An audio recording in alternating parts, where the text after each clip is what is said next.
Aren't you a little short for a stormtrooper?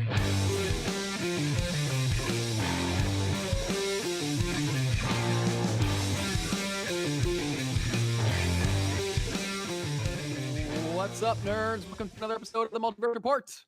Tonight, we are recapping the weeks and the years. We're not really doing that. I'll just go back to my normal thing. Recapping the week's nerdy news from 2025 to 2026 and everywhere in between. My name is Mike Gibson. With me, that was Steve Haller. What's up, Steve? So you missed the layup, Mike. We're looking at What? from January to December and everywhere in between for 2026. Yeah, that'd be better. Because we're not talking about 2025 at all. We did that last week. It's true. Although we may have We're only talking. we're about we're 2026. talking about the future Yes, the future. and how it futures. And let me say, it's a future that I'm excited about. I gotta say, At least in this realm, yeah. and exactly, I'm going into 2026 with at least my nerd hopes are pretty high. I gotta say, big year for the nerdery. Seems it definitely seems, and actually, it's one of those two where the more I looked into what was coming out, the more I was like, wait, what? Wait, what? Yeah. Really? And Okay. When I was putting this list together, I'm sure there's things that I missed, and we do have one thing to actually talk about, which we may tangent into other things. Maybe we'll open with a tangent. I think I got a tangent to open with. But I'm sure that I missed things when I was putting together this list of things that are coming out in 2026. Movies, TV shows. I put a couple video games on there. I did not make a list of comics because that's impossible to make a list of all the comics that I would be interested in reading or looking at for an entire year. So I got an article. We can cruise through that. Some of the most anticipated books of the year. We'll just get to that section. And I mean, I there's did things definitely separate been. from you, and I think we hit most of the same things. Yeah. What's that? I said I did things Oh, differently than you, and it was I didn't realize you had started putting together something on the rundown, so I Okay. threw something on my You own. just have a list So of your favorites. yeah, Or we'll your see things where that you're they're excited about? we'll see where they're lining up and what's going on. Okay. All right. And there's been years, recent years in the past when Marvel was cranking out multiple TV shows per year and still putting out 3 to 4 movies per year, and Star Wars was cranking out 2 TV shows a year and stuff that it really felt like kind of overloaded. This year, there's still a lot, not necessarily as much comic or nerd sphere focused stuff as there have been, but definitely a lot to talk about. And my tangent right up top, I gotta say, because we're about to talk about a trailer, but we're not going to talk about the trailer that I thought we were going to talk about because we still have not gotten an official third Doomsday trailer, Avengers Doomsday trailer release from Marvel. We got the leak. We got some very high quality versions of that leak. So I was able to go back and watch the actual thing, but without it out, I don't think we want to dive too deep into it. So yeah, and we dove into it a little bit last week, just on the leak, assuming that we were going to talk about it more in depth this week. And it's nowhere, which is kind of surprising because it was everywhere last week. And a friend of the pod, Matt Paseda, called me out because I'm someone who never wants to watch a leaked trailer or film or whatever. Like, I want to see it as it's supposed to be presented to me at the time it's supposed to be presented to me. Because I don't want to, maybe it's real, maybe it's the real leaked trailer, but maybe it's some fan made one or whatever, and or it's not official. I don't want to get anything spoiled. I don't want to get my expectations set in the wrong way. So when I told him that I had seen this X-Men leak trailer, he was shocked. I was too. But I only saw it because it was everywhere. It was everywhere in my I could not get away from it in my social media algorithm. I kept trying to scroll away from it, and it was still there. So the fact that it was just everywhere last week and still not released is a big shock to me, because usually studios are like quick to like, okay, well, here's the official one. Well, I believe it leaked, there's nothing we can do about it. Here's the real one. Please watch our real one and get our YouTube views up instead of watching all these leaked ones. Right, and I believe So they I'm did not put it sure out why it's not out. in theaters. I believe it's officially out in theaters this week. Okay. But it's not on YouTube, which, like you said, you'd think they'd want to like snag those views and snag those clicks. Yeah, which is brings me to another part of this opening tangent here is that we talked about this last week. I think we were talking about the trailers, but this is like a crazy way to release trailers for this movie, right? They're trying to get people to go to see Avatar by attaching these trailers, but they're also not putting them online right away. So they're all getting leaked. Like, I don't know what they thought. Like, people are going to record them on their phones. Yep. Or they're going to get leaked from people that work at movie theaters that want clicks. They get high quality leaks from like people just ripping it from that work at a movie theater or whatever. Like, that happens. And I'm kind of surprised that they either didn't expect it to happen or they just don't care that it's happening. But I don't know. It's like for this grandiose trailer release plan, it seems like either wasn't really thought out as well, or it's certainly not going the way they thought, at least from my perspective. Right. So I don't know. What do you think, Steve? So I don't disagree that this is not the way I would have laid it out if it was me. Yeah. In any way, shape, or form. I don't know. Like, I was down at the shop earlier this week. And by the shop, I mean Funky Town Comics and Vinyl for all your comics and vinyl needs in the Syracuse area. Camillus or Cicero. That's right. They actually just hired somebody new on up at Cicero. That's the way Jesse described it was like he can do for music what we can do for comics. I was like, oh, okay, that makes sense. Nice. I usually find myself straddling both those, and as do you. Yeah. However, like up there's definitely going to be definitely is their more vinyl focused store. So yes, fits quite well. Yeah.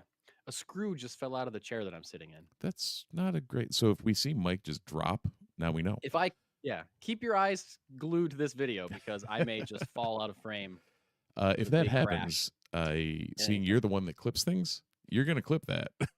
If it happens, I will clip it and I will share it with the world. And it will be our highest viewed video of all time, for sure.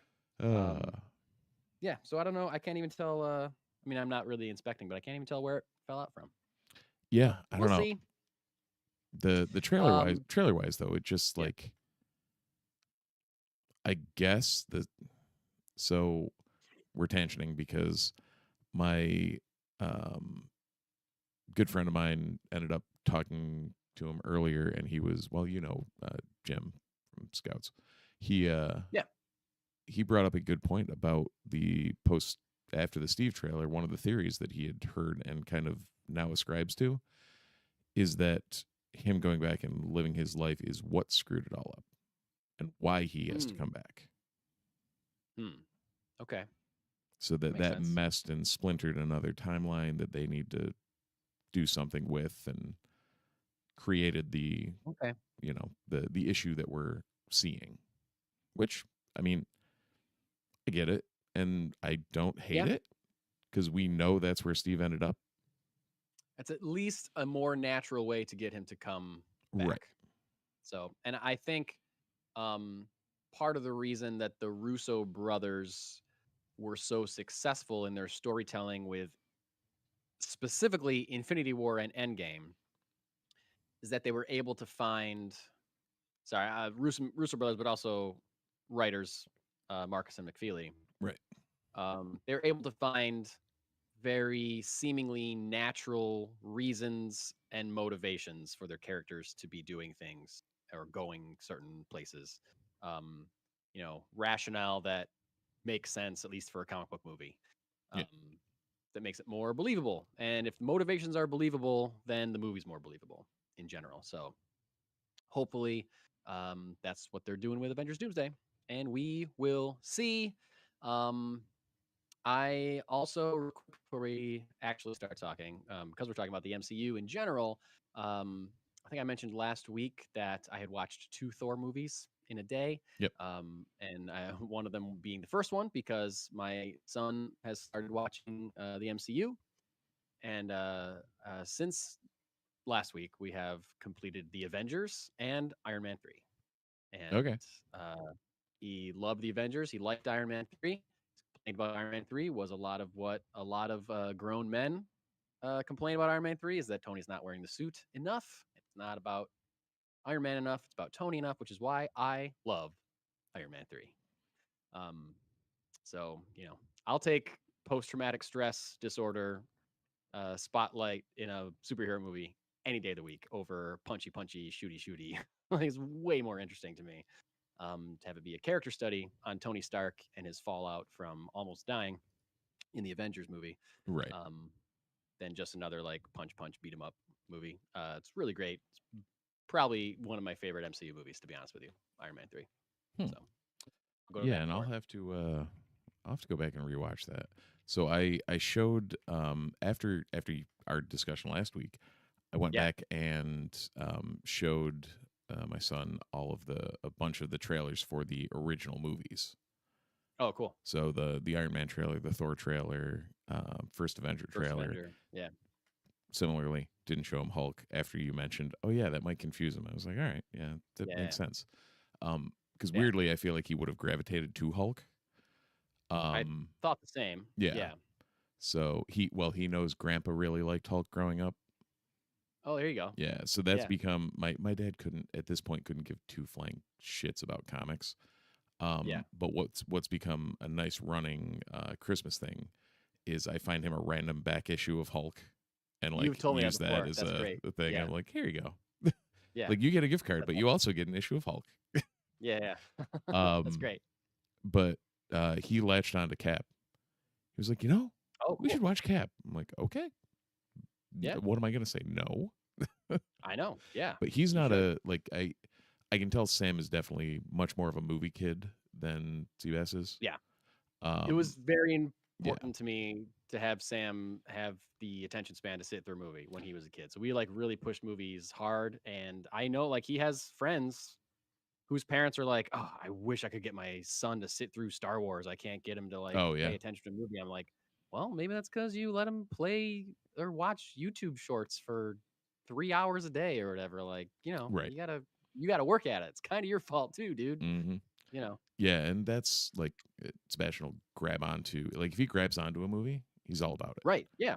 Yeah. Sure. Like if it's something that loses him quickly, then he's gonna be gone, like mentally gone. Yeah. He'll still sit there and be fine with it, but it's not gonna be the same. So yeah. Well, when I showed Sam Captain America First Avenger, he really liked all the action sequences. Yeah. Or the scenes that had Steve in it. But then he got bored whenever there was a scene without Steve in it, which for a modern Marvel movie is rare to have a scene without the main character in it. I feel like most Marvel stuff now is like just characters moving plots forward. And this is like, no, there are other important side characters. Tommy Lee Jones has scenes without Steve and Peggy has scenes without Steve in it. And it's great. I love First Avenger because of that. It's like a real movie and not just a superhero movie, Similar to Iron Man. Yes, similar to Iron Man. Much more focused on RDJ than than they are focusing on Steve. However, that's him building the suit. It's an origin story, so it's not like you can just put it on and wear it all the time. He's got to create the thing, which is part of the reason that movie's great. Hold on, 30-second timeout because Brian in the chat just mentioned the only movies I could get a majority of kids to sit through were Minecraft and Dogma. Brian. Does he mean Dog Man? I know, but the typo was perfect because all I'm picturing is Brian at the library with a bunch of kids watching Buddy Jesus. I'm sure kids would love the poop monster. Movie. True. My son would love that poop monster. Yeah, and I don't know, he might like Selma Hayek dancing in a pink bikini also, because I sure did. Yeah, when I saw that, I wasn't 10, but fair enough. Yeah. So definitively, Dogman. However, the typo in the chat, I was like, I have Very to stop right now. But you start them with Clerks, right? You got to show them Oh, Clerks yeah. first, or else Dogma doesn't. You can't get all Right. the inside jokes. You got Clerks to Mallrats to Jay and Silent Bob. Yeah, you got to do it in the right. It's like Yep. Star Wars, the MCU. You got to do it in the right order. Right. Exactly. I was initially, even though I decided to skip the Incredible Hulk movie with my son, Yep. I was similar to you. I was like, but I feel like he'd like the Hulk because it's just like a big, fun green monster smashing. But I was like, but it's a cool reveal in the Avengers, I guess, if you haven't seen a Hulk yet. Yeah. You know, there's like a lot of like tension when they fall through the thing and he's, you know, Natasha's pinned under a thing and she's like, settle down. But he thought it was really scary. He was in. Because it is. He turns into just a tense, giant, uncontrollable monster and is screaming at Black Widow and chasing her down a hallway and crashing through things. He literally goes, Hulk is scary. I don't want to watch this. And I paused it. And I was like, I know, yeah, because he's uncontrollable. He's a monster. Like, he's scary. It's scary to be around a giant, green, uncontrollable thing. And I go, but somebody's going to stop him. And he goes, who's going to stop him? And I was like, well, where's Iron Man right now? He's at the engine. Where's Captain America right now? He's at the engine. Where's Nick Fury? He's on the whatever. Like, where's Natasha? She's down there with Hulk. Where's Hawkeye? He's with Loki. I was like, okay, well, who's left? Thor. I was like, yeah. Do you think Thor can beat up the Hulk? Oh, I don't know. Do you want to find out? Oh, yeah. What? Like, awesome. Yeah. That is a perfect reframing.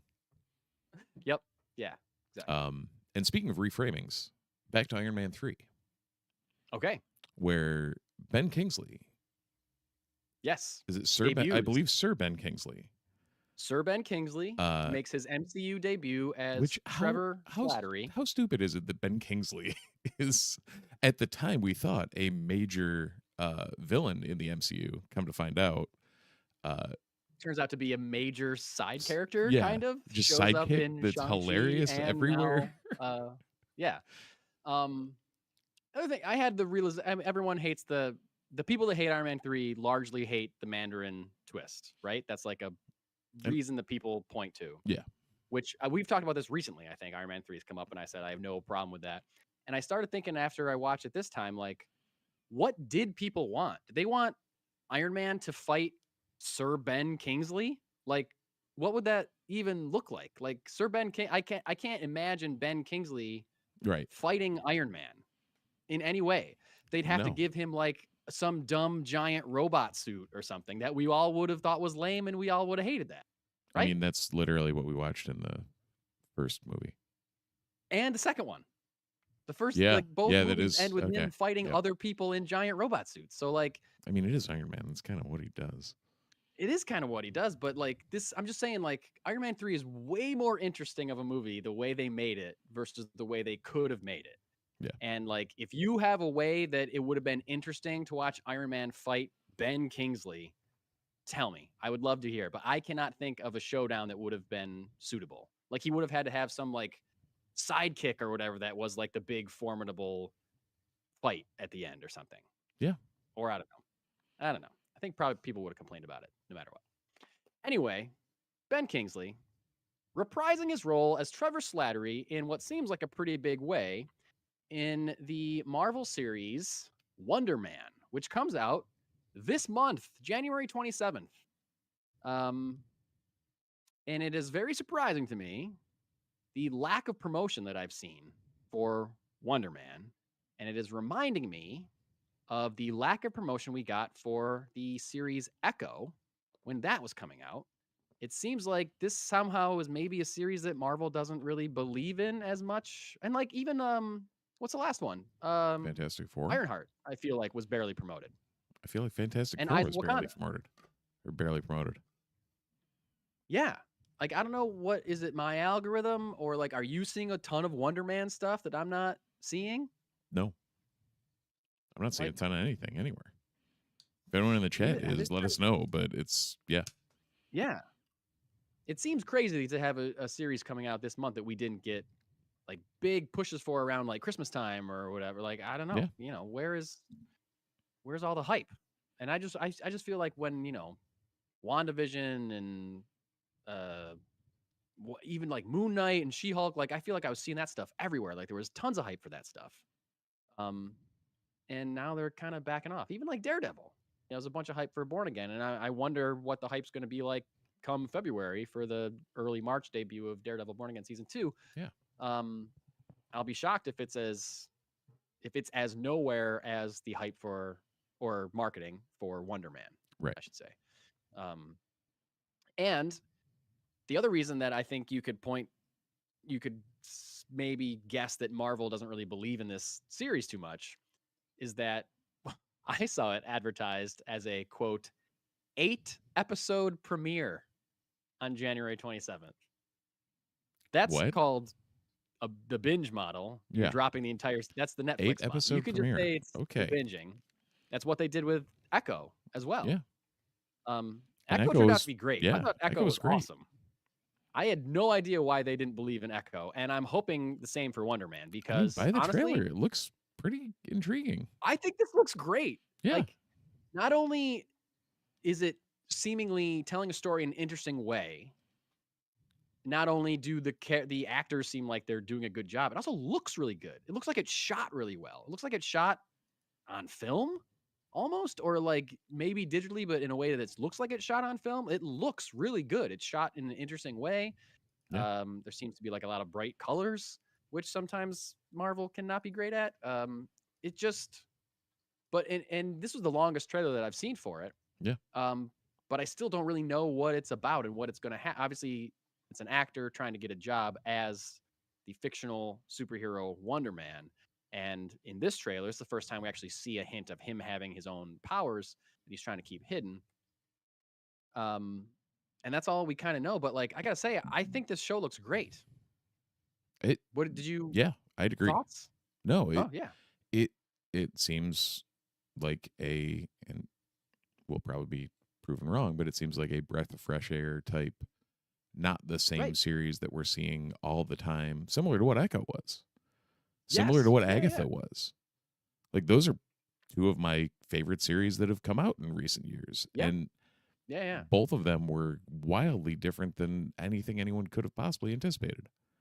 Yeah, it seems like the Marvel series that stick in my brain the least are the ones that are like more straightforward superhero fare, like Falcon Winter Soldier or like Moon Knight for a little bit. I guess you could argue that Daredevil is pretty straightforward superhero stuff, but Daredevil 1 is tremendous, and 2 is a character that I just love independently. Like, give me any of that anytime and I will watch it. Yeah.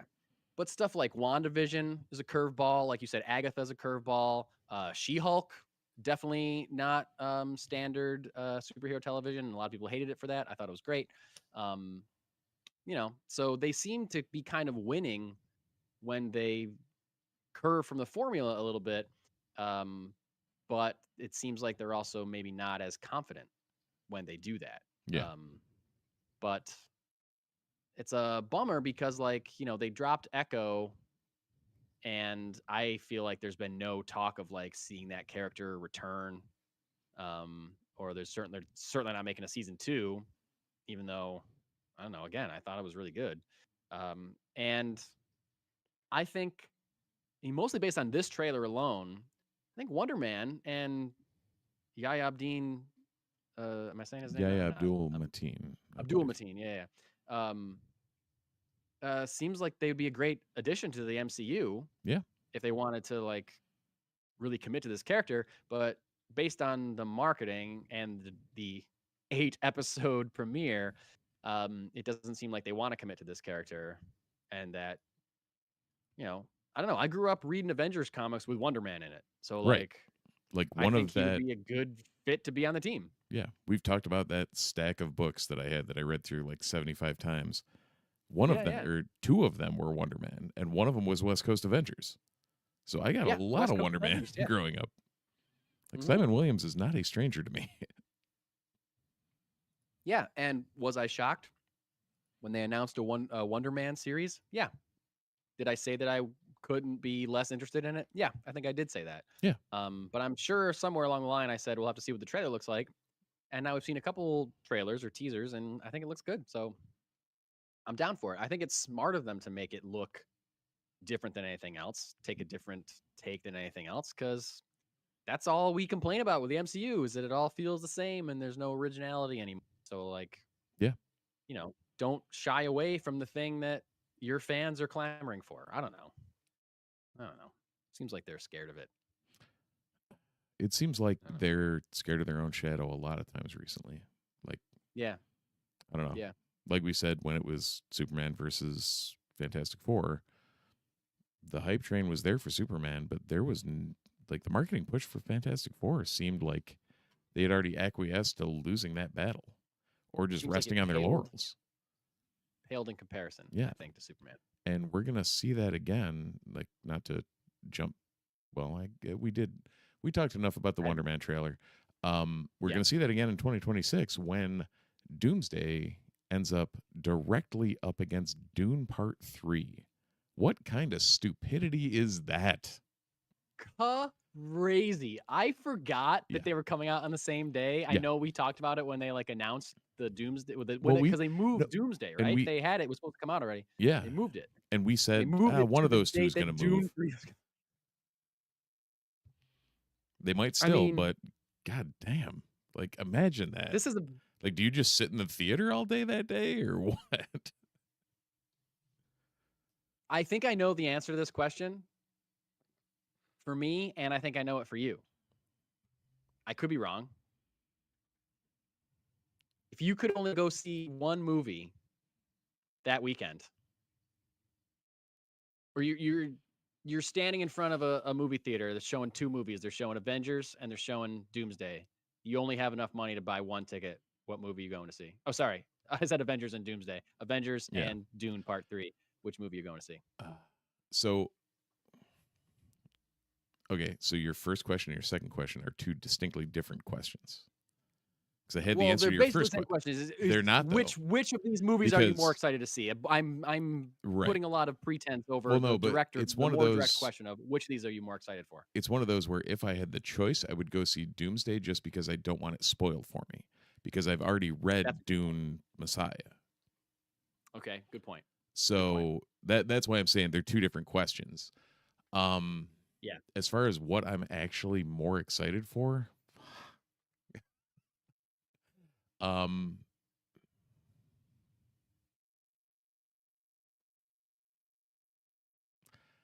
think just because it's another Avengers movie, I would have to go to Doomsday. Like, from a movie making and from what's going to be the better movie and what I will want to see more times down the road. Like, I've definitely watched, this is going to sound crazy to a lot of people, but I've definitely watched Dune Part 1 and Part 2 more than I've watched Endgame. So, like, Infinity War and Endgame.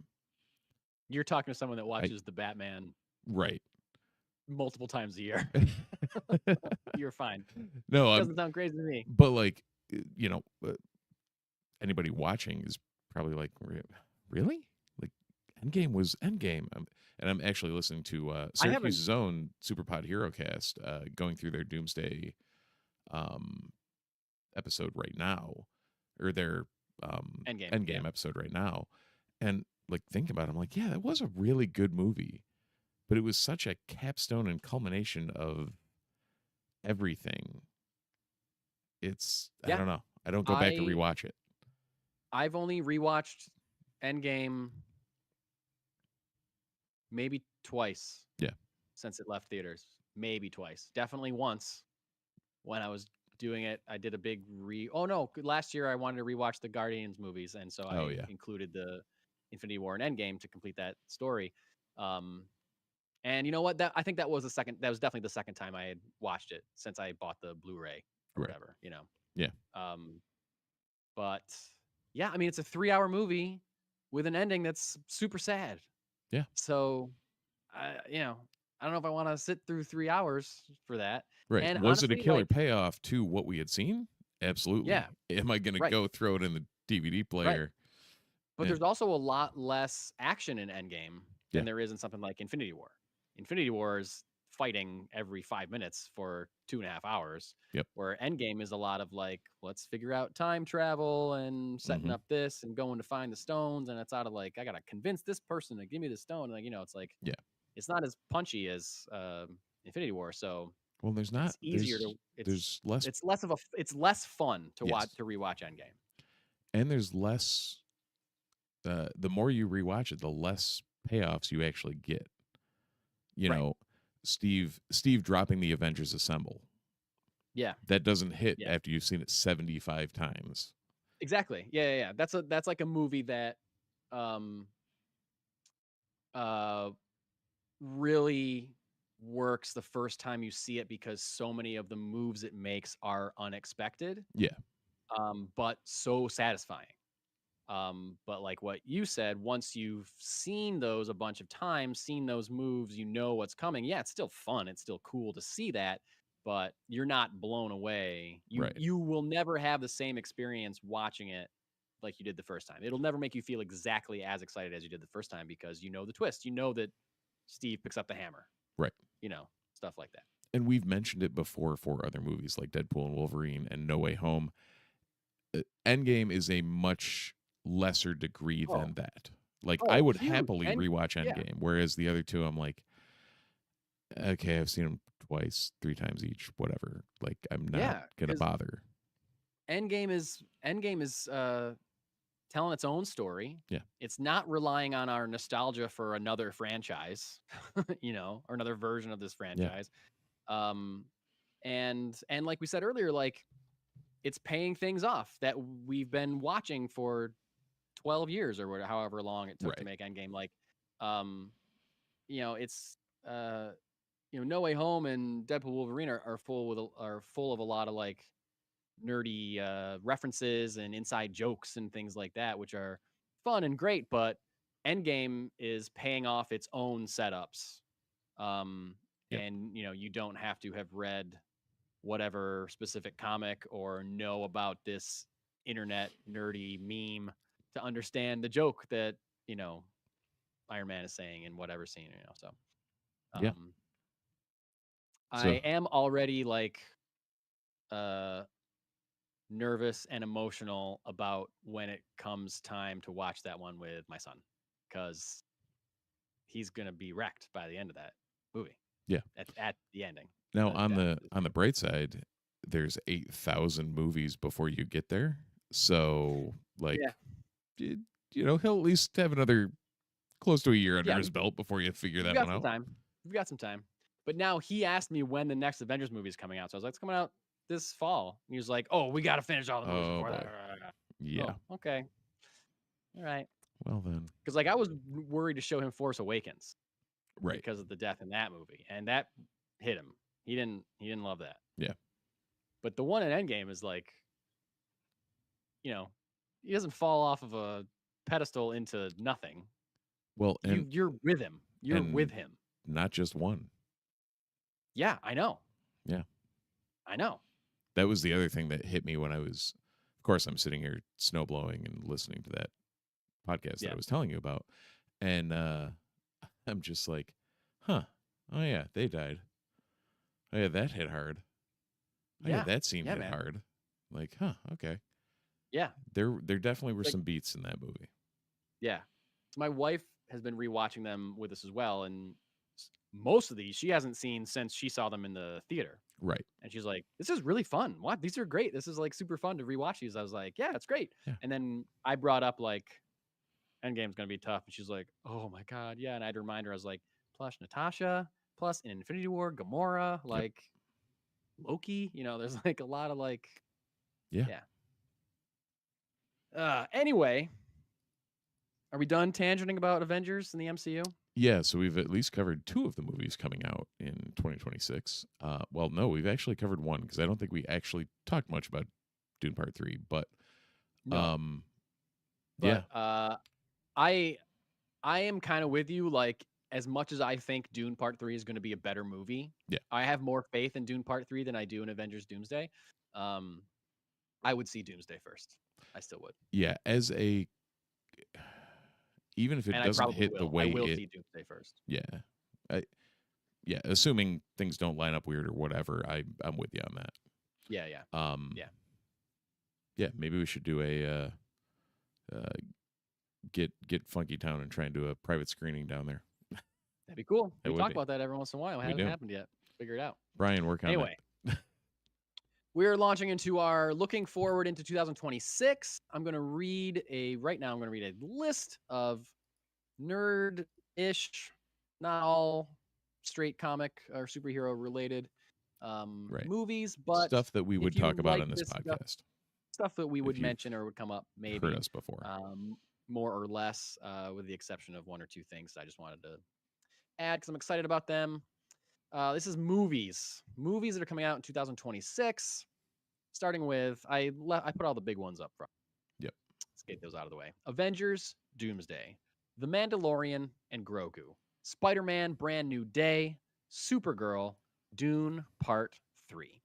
Then we also got 28 years later, The Bone Temple, Return to Silent Hill, Dracula, The Strangers, Chapter 3, Scream 7, The Bride, Pixar's Hoppers, Project Hail Mary, Ready or Not 2, Here I Come, the Super Mario Galaxy movie, Mother Mary, The Mummy, Animal Farm, Mortal Kombat 2, Masters of the Universe, Disclosure Day, Minions 3, Christopher Nolan's The Odyssey, Evil Dead Burn, Super Troopers 3, Coyote vs. Acme, Clayface, Resident Evil, Street Fighter, The Hunger Games, Sunrise on the Reaping, Narnia, Violent Night 2, Jumanji, and Werewolf.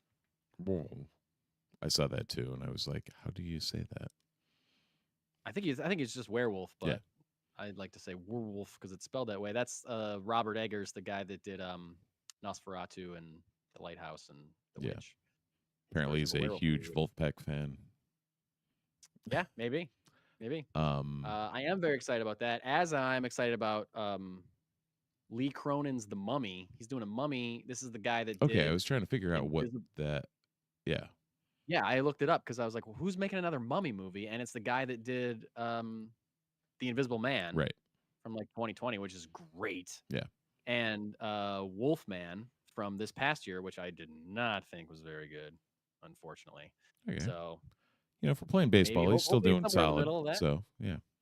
Yeah. So, Steve, do you have a most anticipated movie from this list? Do you have your own list? Did I not mention anything that you put on your list? And what are you I was going down through to make sure that I was like, no, hit that. Okay. Right. I'm not gonna lie, I completely forgot there was a Spider-Man movie coming out. Right? Me too. I was going through the list and I was like, holy crap, that's this year. Okay. I know. I because we're talking, the conversation has been so focused on Avengers, I feel like, and I do see Spider-Man stuff now and then, but just nothing. I mean, we're at a trailer phase for Doomsday, of course, now. So, which is weird because Spider-Man's coming out before it. Comes out first. By You're right. Long Good shot. point. Good point. Yeah, I mean, you know what I'm most excited for? Masters of the Universe. With Jared Leto as Skeletor? You're a big Jared Leto fan. Well, that just took that down. No, I am quite happy to see that they're making a live action version of that, even though nothing of that cartoon or anything made any sense whatsoever. I did break my foot when I was 2, jumping off the couch playing He-Man, apparently. Classic. Yeah, as one does in the 80s. It happens. Of course. Clayface I had forgotten about. Like, we talk about it whenever it comes up, but I forgot it was coming out this year. This fall. Same thing with the Resident Evil movie. Greta Gerwig with the take on Narnia. Like, that's going to be probably solid. I've never been a huge Narnia fan. Like, I know. I'm interested to see what her take is going to be like. Yeah. But it's never been something that, I mean, I loved. There was some version of Lion, the Witch, and the Wardrobe I watched a bunch of times when I was a kid, but like it never stuck with me really. Fair. I never got into the lore. Right. But I'll be interested to see her take for sure. Resident Evil is from the same guy that did Weapons. Oh, really? Yeah. Like I saw that and I was excited, and then I was like, okay, cool. They're probably going to screw it up because they always do, but that gives me some hope. I know. Yeah, it's weird. I could be wrong about that, but I think that's who it was. Robert. No, not Robert. Okay, I don't remember. Yeah. But yeah, Zach Kreger, that's his name. And if they're approximately our age, then they're dead nuts in the original Resident Evil on the PlayStation train. So yeah, just confirmed it. Yeah, it's Zach Kreger, the guy that did Weapons and Barbarian. Nice. Doing Resident Evil. Very cool. So did you have what's your most anticipated? Do you have a most number one? You give it a couple, obviously. It's hard. It's hard to say one because it's those first few are like big. Yeah, I mean, it's weird because I feel like Spider-Man falls to the bottom of that top 5. And this coming as a huge Spider-Man fan and actually one who feels that Tom Holland is the best of the 3. I'm not as excited for a 4th Spider-Man movie as, Mando and Grogu obviously is going to be near the top because it has the words Star and Wars in it. Supergirl, like coming off the heels of Superman and watching what Alcock, like, just even that last scene in Superman did more for Supergirl than like any trailer could have. But like, it's got to be December 18th. Whatever happens on December 18th is got to be the most anticipated. Like, there's no when those two drop on the same day. It's like, what? How do you? Really crazy. Yeah, it's really crazy. Neither of them may be my favorite movie I see in 2026. Oh yeah, I know, and likely will not be just because there's always some weird, awesome movie that comes out. Yeah. But like, when you look at the calendar, that's the day you got to circle. Yes, yeah. It's hard for me to pick one. I am excited about Spider-Man because it's a Spider-Man movie that has the Punisher in it. And I'm excited to see Spider-Man and the Punisher together. Like, that's cool. Like, to me, that makes me more excited for Spider-Man than Doomsday. Just because I know that a Punisher is in Spider-Man. I guess I gotta follow my heart. It's hard. I gotta say Supergirl. And that's because I loved Superman so much, and this is kind of like a pseudo sequel to that, or it's at least the next step in the DCU on film, and I'm pumped to see that. So I think I got to go with Supergirl, although again, I'm really excited about Spider-Man, but like my number 2, I you know what? I don't know. It's hard for me to put Supergirl over Mandalorian and Grogu. It's like and again, like you said, just because it's a Star Wars movie, I think those two are probably tied for first place, and that says a lot. Yeah. For Supergirl, but I think it's because I don't know much about Supergirl, what it's going to look or feel like besides what we saw in the trailer, and I'm pretty sure the Mandalorian Grogu is going to look like another episode of the Mandalorian, right? With slightly better effects and just kind of good to go. Yeah, and I feel like it's just going to kind of be like a one-shot, one-off adventure, which is fine, great. Star Wars do that more often, Solo, whatever, stuff like that. I love it. But Supergirl is more of a question mark as far as like tone, feel, energy, that kind of thing. And more or less, I know what I'm getting with Mandalorian and Grogu. So, but still, I would say they're tied. I'm pretty pumped about Project Hail Mary. I think the trailers for that look great. My wife's read the book; she's excited about it too. And very excited about Starfighter's own Ryan Gosling in it. That's true. That's true. Yeah. It's like it's like one space movie warming him up for what could be the rest of his life. Appearing in space movies. Yeah, I've heard that. I've heard that was like, I heard the book was awesome. Yeah. My wife read it. She loved it. She's pumped to see it. I loved the Ready or Not horror movie. So I'm pumped for a sequel, and it's great to be called Here I Come. Very smart. Mother Mary is not a nerd movie at all. It's like a weird, tense, strange. It's from the guy that did The Green Knight. Oh, okay. It stars I'm in. Anne Hathaway. Yeah, right? It's like there's a trailer that is just visually very interesting. I think I would recommend checking out the trailer. I gotta get my Blu-ray of that back. I gotta watch that again. I gotta watch Green Knight again. Well, when I get my Blu-ray back, I'll give it to you. Perfect.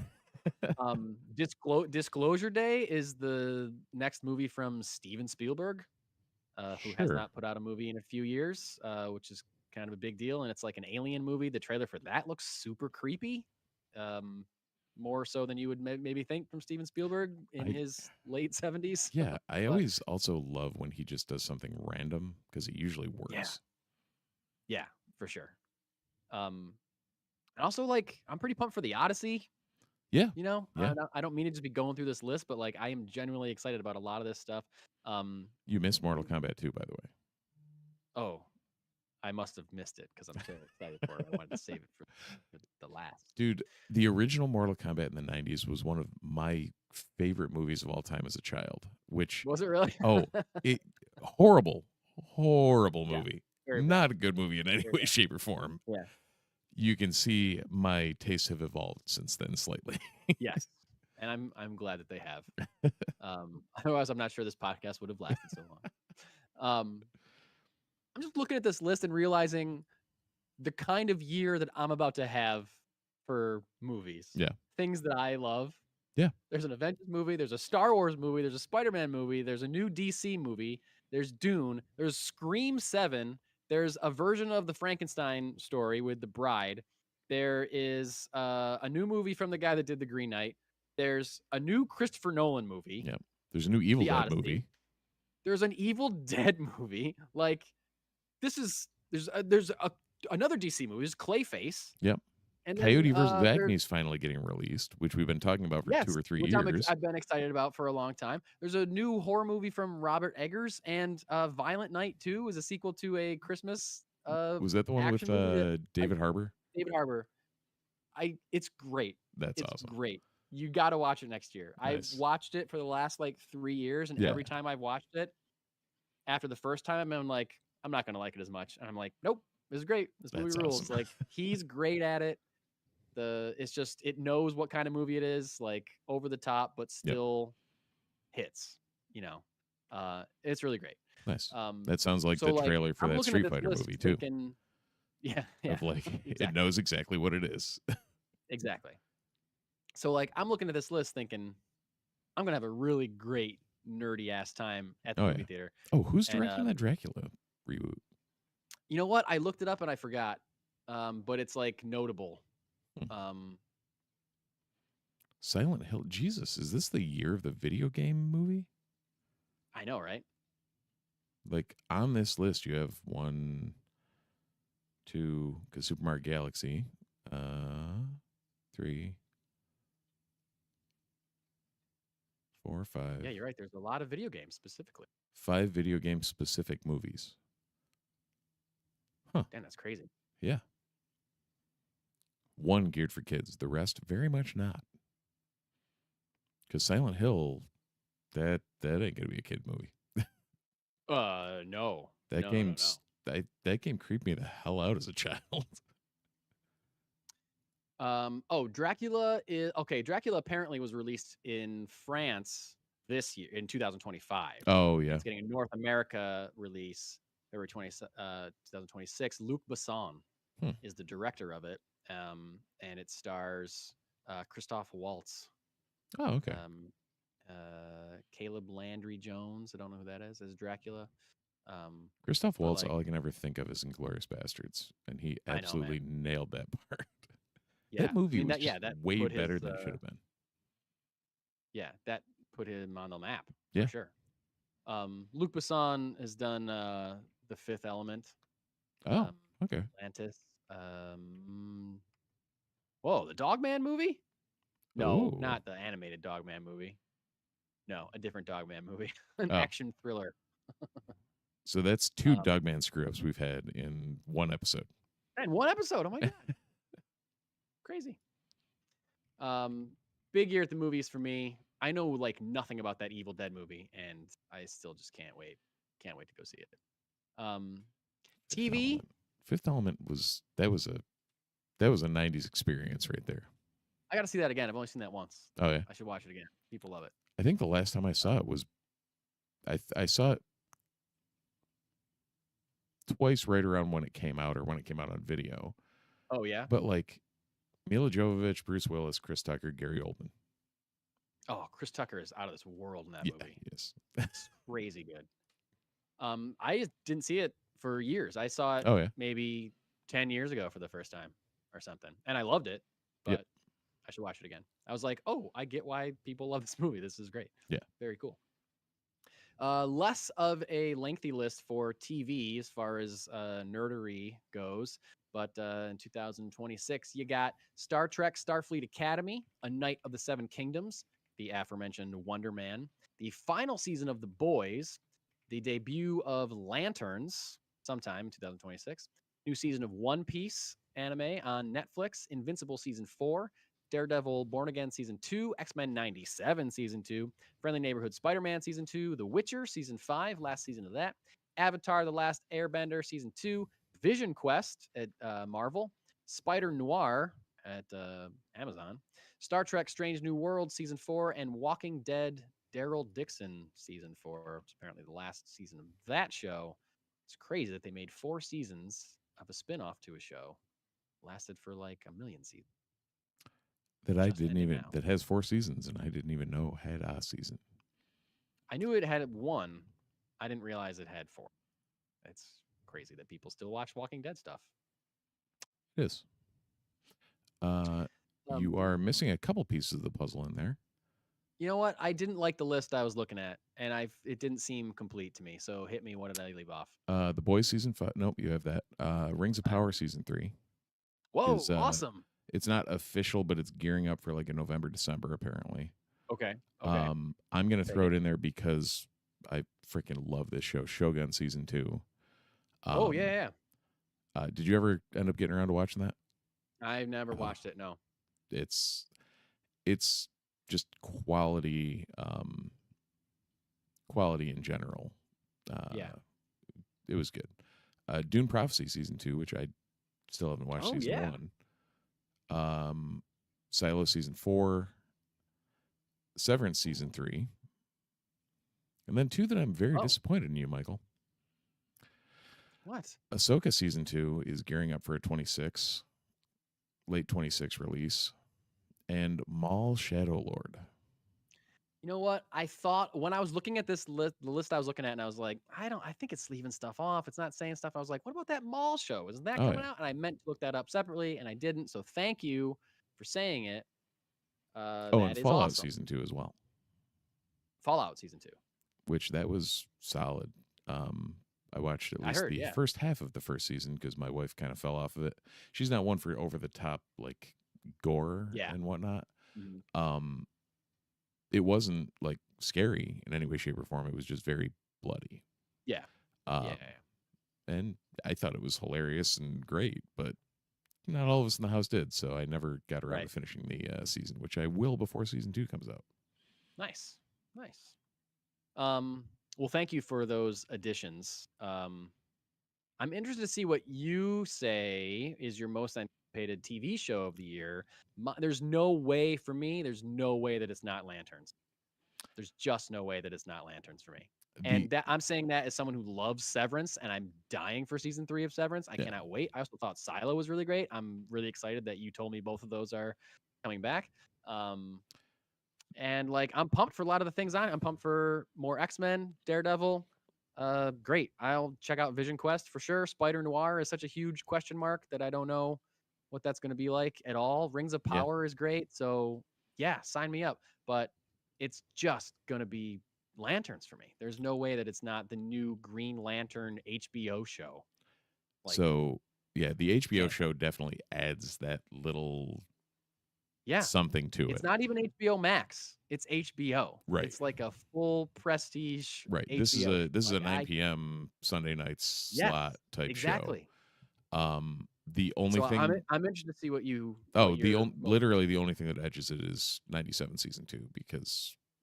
Oh wow! Okay. I have to stick to my guns, but no, that's the only thing on this list that edges Lanterns. For me.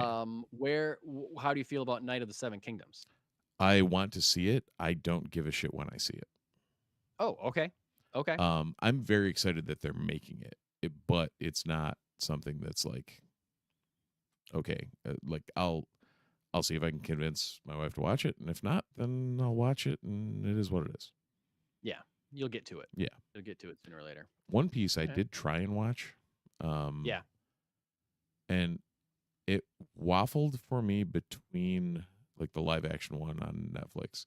It waffled for me between being really bored and then also not being able to turn away. Like there was no, it was very, I was either fully engaged or nothing. Or bored out of your mind. Yeah. Huh. And I can't comprehend why. Yeah. But I watched most of season 1. So that's good. Yeah. I should definitely watch that. I feel like that's such a thing it's like so loved. Yeah. I feel like, or I should just watch the original anime maybe instead of the live action remake. Yeah. Sometimes the problem I have, especially with older animation, and like I've never, and it's probably because I never got into any of the anime culture when I was younger. Yeah. That I have a lot of trouble watching older anime just because of the, I don't know, like cultural gaps and whatnot in the translation. Like I tried watching the original Avatar, I think, or not Avatar. I don't know. Tried watching a couple of older anime that had been recommended to me, and I was like, yeah, I can see why people like this, and I totally get that. It's just not my bag. But it's not for you. Yeah. Understandable. You know what is for you? Your most anticipated video game of the year. I wrote down. Yeah. I wrote down a bunch of these, and there's no way that we don't have the same one. And I should have just written the one down. Right. I'm going to save it for last. For video, there's a lot of cool video games coming out this year. It's hard to just narrow down like nerdy video games because a lot of video games are just nerdy or take place in magical realms that you could argue belong to be talking about on this podcast. Some of those games that are coming out this year are Battlestar Galactica, Scattered Hopes, Diablo 4, Lord of Hatred, Star Wars Galactic Racer, which we talked about a couple weeks ago, Tomb Raider Legacy of Atlantis, Star Wars Zero Company, which I forgot was happening. Yes. Lego Batman Legacy of the Dark Knight, Halo Campaign Evolved. There's a Halloween Michael Myers video game coming out this year. What? Grand Theft Auto 6, Resident Evil Requiem. And our number one out of all those great titles, Steve, there's no way that your number one and my number one isn't Marvel's Wolverine. Yeah. Hands down. Like there's nothing changing that. Although Zero Company, I completely, like you said, I forgot about until I just read it. And a Star Wars game from the makers of XCOM is directly in my wheelhouse. So I'm cool and that's with like a straight up role playing game, isn't it? No, that one will be it's like a turn-based strategy. Okay. Yeah, basically you have a squad of people and you direct them in like a turn-based battle against the other people. Interesting. But I wonder if I would like that. I don't think I've ever played a game like that before. Well, if you find XCOM for like $5, check it out. It's worth it. Yeah, for sure. I'm very excited about the Lego Batman Legacy of the Dark Knight game. I believe that's kind of the Batman version of the Lego Skywalker saga Star Wars game. Nice. It seems like you can, from the trailers I've seen, what I've read, it seems like you can play through different Batman movies in different, or it's a plot that just incorporates similar plot lines to all the films, starting with the Tim Burton ones and going through the Robert Pattinson. So Matt Reeves. So I'm excited about that because Lego games are fun, and not only are they fun for adults, but you can play them with your son or your daughter or whoever, whatever children of all ages. So I'm excited to be able to get that game. Play with my son. Playable main characters: Batman, Gordon, Batgirl, Nightwing, Robin, Catwoman, and Talia al Ghul. Oh, Talia. Interesting. Yeah. Interesting.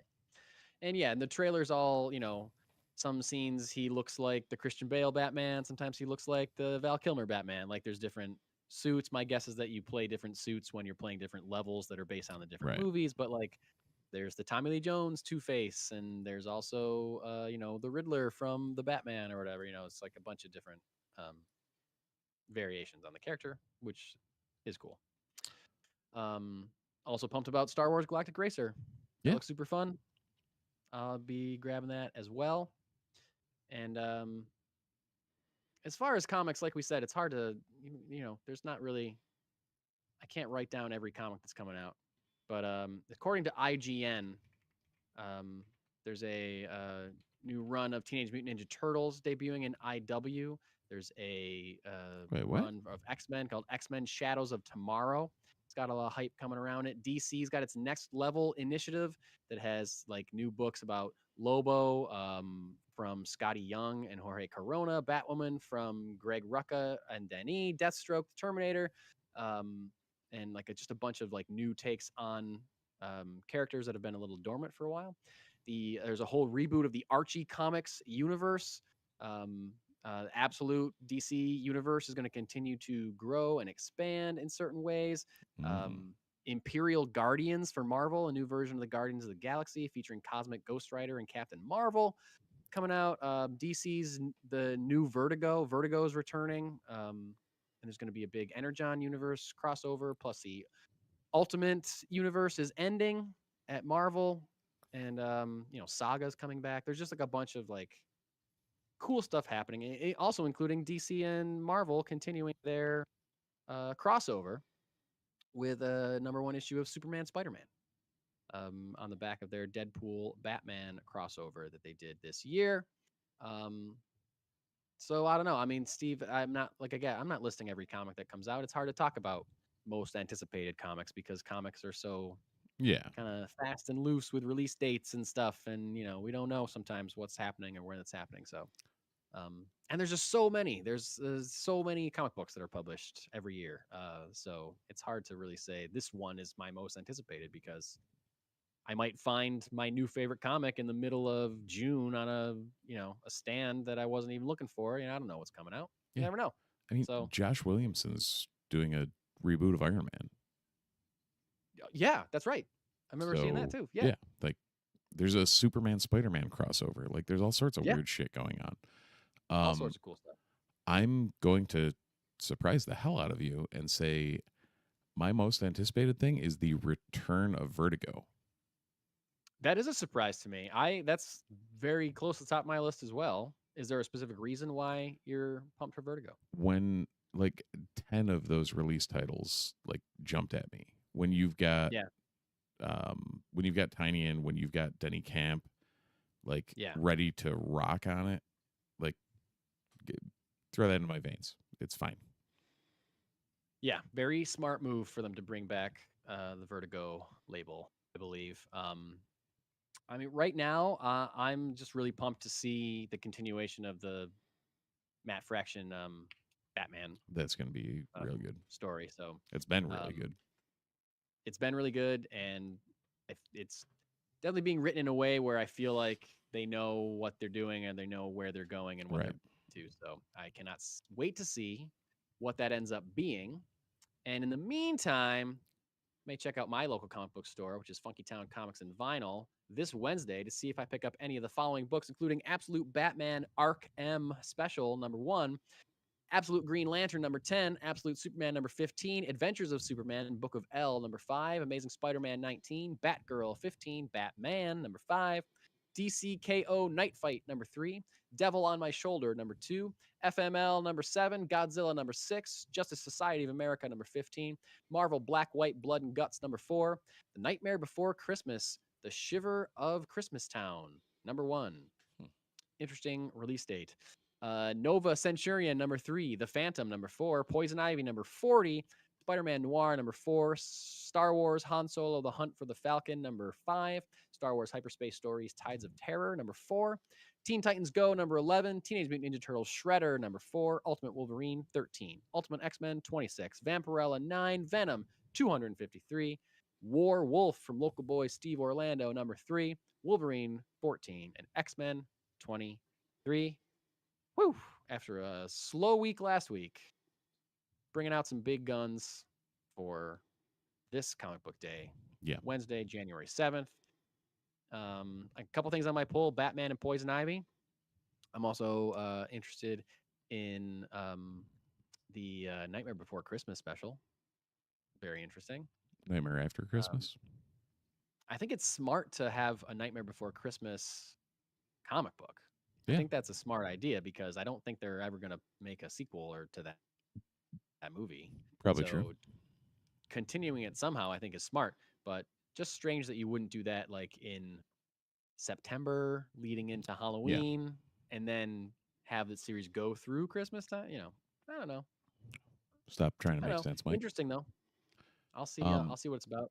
How is that little Poison Ivy mini that we picked up like 2 years ago bloomed into a issue 40? Oh, yeah. Yeah. I thought that when I said 40, I was like, I can't believe they're on issue 40, but I also just read issue 39 recently. So like, I've been there the whole time. I think I was pulling it for about a year. Yeah. Because it was originally a 6 or an 8, and then they extended it. And I was supposed to be 6. Yeah. And then after 12, I think I was like, all right, this is very good, but I think at that time I pulled a balloon to God knows what. Yeah. Once it became an ongoing, I think it was a good spot to jump. Part of me says I should have jumped at that point too, but that's only because I'm concerned for the amount of space that I have and the amount of money that I'm spending on comics that I'm trying to do less of. And here we are in issue 40, and I'm still buying it because it's so good. Yeah. It's still so good. If you're interested in hearing about the origins of this series, Poison Ivy, you can go back on our feed and listen to us interview G. Willow Wilson, writer of Poison Ivy for DC Comics and co-creator of Ms. Marvel. G. Willow Wilson was on this podcast. Do you remember that, Steve? I do. There's actually a link to it in the show notes. Oh, great. Good job. It's fucking crazy. We talked to her. She was right here. Yeah. She looked at us and responded to our questions. Why did she come on this show? I don't know. It was a great interview too. Had a lot of fun. Yeah. It was so fun. We should have her back. There you go. Ask her when she's going to stop writing Poison Ivy. You pulling anything on this list? The Absolutes. Mm-hmm. Batman. You're still doing Absolute Lantern too? No, I fell off Lantern. Okay. I've heard that's still really good. I've heard they're all still really good. I may actually pick it back up and try and find the interim books because I did hear really good things about Lanterns. Yeah, me too. Yeah. But yeah, I mean, Wonder Woman's been an A+, and Batman has been an A+. Yeah. And Martian Manhunter for the 6 issues we got was chef's kiss. 7 just came out last week. Or 2 weeks ago? 2 weeks ago. I have it. I haven't read it yet. But yeah, there's a 7. What the hell? Yeah. All right. Might have to go find that. Go get it. Go get it. But yeah, those are it. Yeah, I'm not pulling mainline X-Men anymore. Yeah. Shredder, I didn't get 2 and 3 of, so I'm not picking up 4, and yeah. Cool. You got anything besides Poison Ivy? Batman. And you never know. I'm very curious where that Batgirl run went. Like, that was I had a lot of fun with that starting off, and then I missed a couple. Yeah. I'm always interested in that when that's on the list. Yeah. Because you told me it started so great. It was it just wasn't what I expected out of the book. Yeah. Which usually makes for a good comic. Sure does. That's right. Well, cool. Well, I think that's all I got. Is there anything else, Steve, that we should be mentioning? No, I think that's it.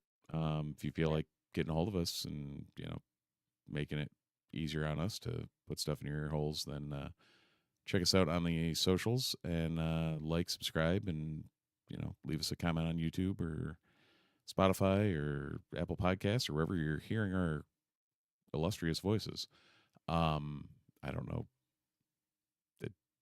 Close enough. So illustrious. Either way, I think that's about it. You guys know what to do. You know what to do, and so do we. Say goodbye.